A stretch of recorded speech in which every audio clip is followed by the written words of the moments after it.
Привіт усім! З вами програма «У ритмі». Та ми, Валерія Балик та Злата Синюгіна. Друзі, а ви замислювались коли-небудь над тим, де взялися і хто придумав прості, як на нашу думку, речі?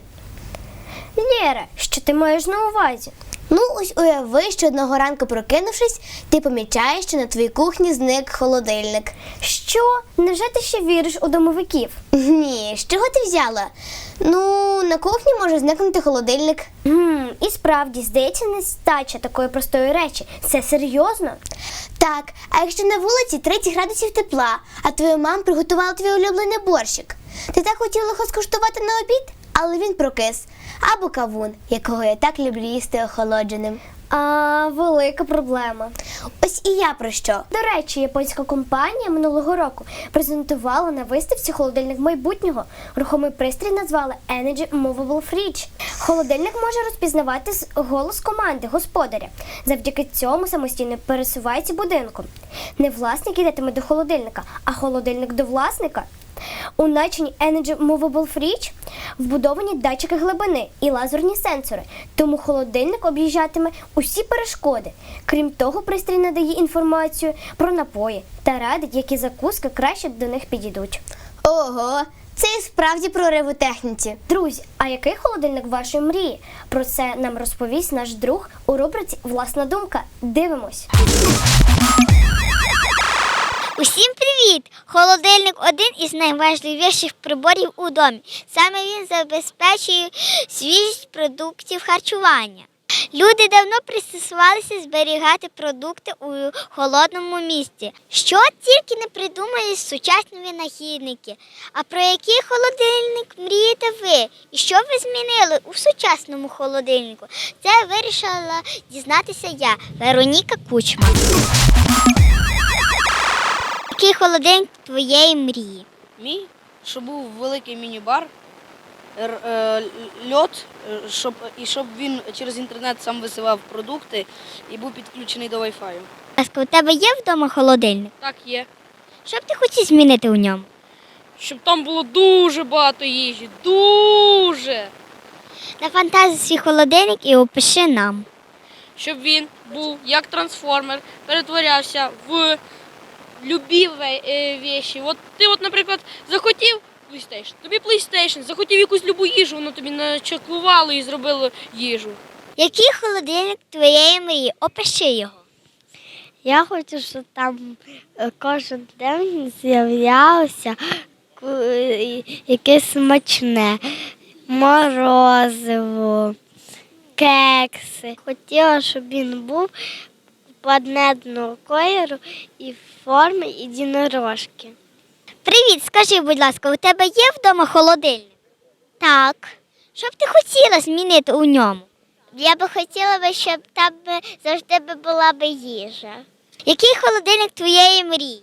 Щоб він був великий і туди все, що на світі було, поміщалось. Щоб у ньому був Wi-Fi, щоб він був більший і просторніший. Я хотів, щоб там було багато їжі, і вона ніколи не закінчувалася. Щоб він став більшим, щоб все в нього вміщалося. Та й все. Напевно, щоб в ньому був влаштований Wi-Fi. Ось і все на сьогодні. Це була рубрика «Власна думка». Та я, Вероніка Кучмак.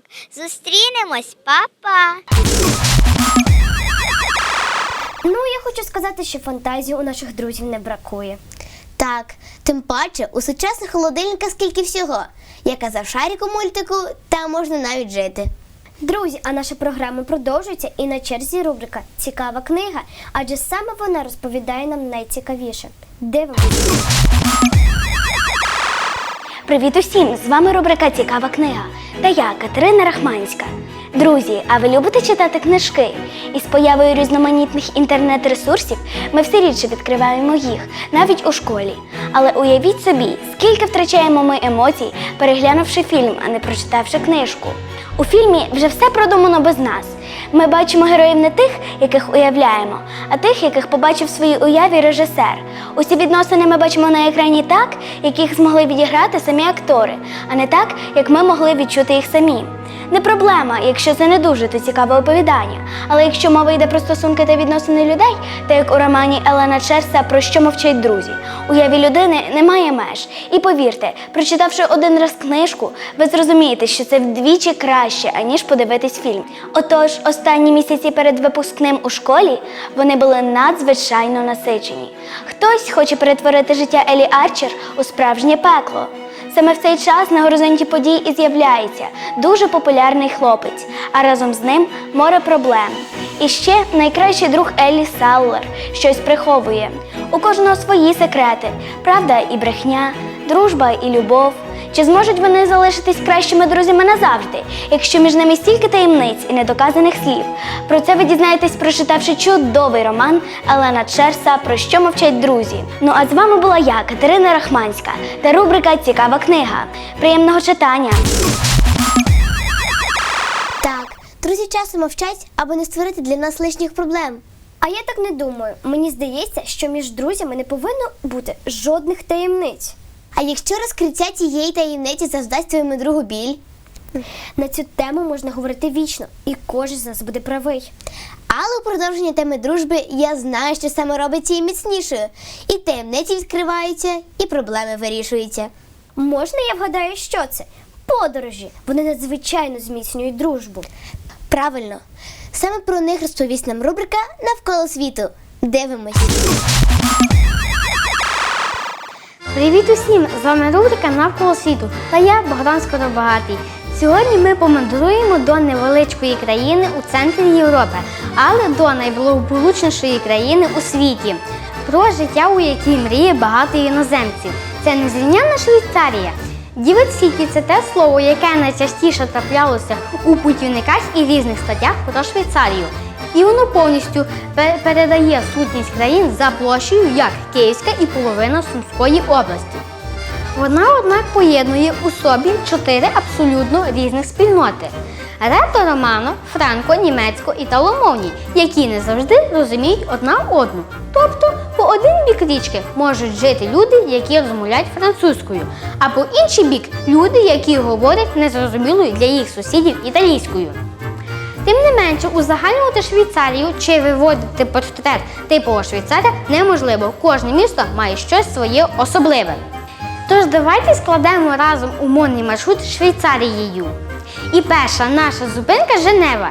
Це дуже інтернаціональне місто. Тут розташовані штаб-квартири купи міжнародних установ та Женевське озеро, довжелезна водойма з неймовірно чистою водою. Відразу з Женеви можна їхати до Лозани, невеличкого, однак дуже молодого міста. Тут розташований один із найвідоміших технічних університетів світу – Лозанська політехніка. З Лозани можна сісти на потяг або електричку. Сам маршрут дуже мальовничий. Спершу повз Женевське озеро, далі гірськими просторами, а сходити хочеться ледь не на кожній зупинці. Атмосфера маленьких містечок і сіл Швейцарії дуже особлива. Можна зійти у будь-якому з містечок або сіл і по дорозі просто релаксувати. Однак місце Must Visit ВВ. Тут розташований головний офіс фірми Nestlé. І багато років тому зародилася фірма. Кожна вулиця шоколадом не пахне, однак дуже красиво і колоритно. Інші населені пункти багаті на історичні пам'ятки, старі замки, розвалини, церкви. Але виділяється з-поміж цього Сіон, швейцарський Сіон.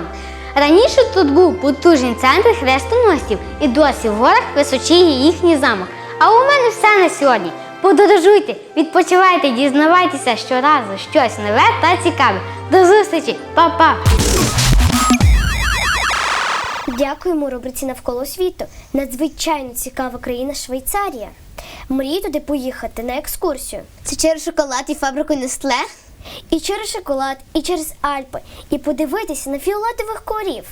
Ну, якщо на корів, то обов'язково треба поїхати. Друзі, а наша програма підійшла до завершення. Сподіваюся, вам не було нудно, та ви весело та корисно провели час. З вами радо працювали ведучі Валерія Балик та Злата Синюгіна. До зустрічі! Па-па!